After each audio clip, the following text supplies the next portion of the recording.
Il arrive des moments où la pression que l'on vit est tellement forte, elle est tellement pesante que l'on ne sait que faire. On ne sait quelle voie prendre, quelle décision prendre.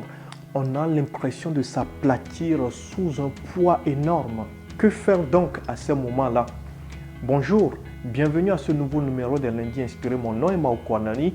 Aime maintenant la vidéo, partage avec quelqu'un pour l'édifier et abonne-toi à la chaîne YouTube sans oublier d'activer les notifications. Et reste jusqu'à la fin de la vidéo, tu vas être béni. Lundi Inspiré.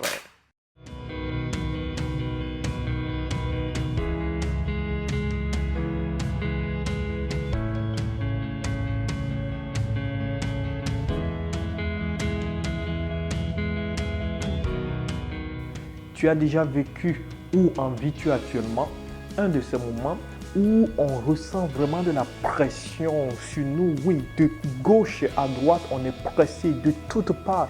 On a l'impression qu'il y a un énorme fardeau qui pèse sur nous. On est en train de s'aplatir sous un fardeau énorme. Parfois même, on le ressent dans notre corps. Dans notre cerveau, on a l'impression qu'il y a un feu qui a été mis, de la pression spirituelle et physique sur le plan financier, sur le plan familial, sur le plan conjugal, sur le plan professionnel, sur le plan académique, dans les relations avec les frères et sœurs, dans les relations avec les amis. De toutes parts, tu ressens de la pression et tu ne sais que faire.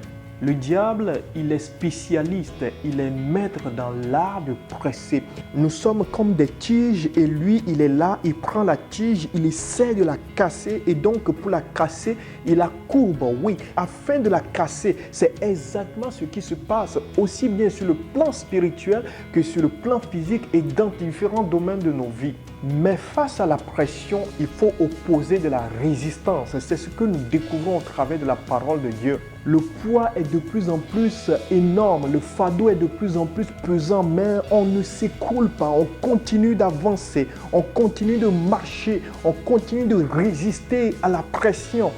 Jacques disait, lorsque vous lisez son épître au chapitre 4, verset 7, « Soumettez-vous donc à Dieu, résistez au diable et il fuira loin de vous. » Ce passage nous apprend que notre résistance à la pression de l'ennemi, notre résistance à la pression du diable se nourrit de notre soumission à Dieu. Et donc je viens te dire aujourd'hui, aussi longtemps que tu te soumettras à Dieu, aussi longtemps que tu décideras de marcher dans les voies de ton Dieu, Dieu te donnera la capacité, cette faculté de résister au diable. Et alors lorsque tu résisteras au diable, tu ne céderas jamais à ses pressions. Au contraire, tu auras la victoire. Cette parole est pour toi aujourd'hui. Saisis-la, mon frère, ma soeur. Au nom de Jésus-Christ, je prie pour un homme, je prie pour une femme maintenant. Fortifie, Seigneur. Oui, afin que chacun de nous soit résistant à la pression que le malin met sur nous. Au nom de Jésus-Christ, j'ai prié. Amen. Si tu as été édifié par cette vidéo, n'hésite pas à l'aimer maintenant, mets un commentaire et partage avec quelqu'un pour l'édifier aussi. Abonne-toi à la chaîne YouTube, active les notifications en cliquant sur la cloche. Suis-nous sur notre page Facebook, sur Instagram, TikTok et Twitter. Bien de bénédictions frères et sœurs, à la prochaine.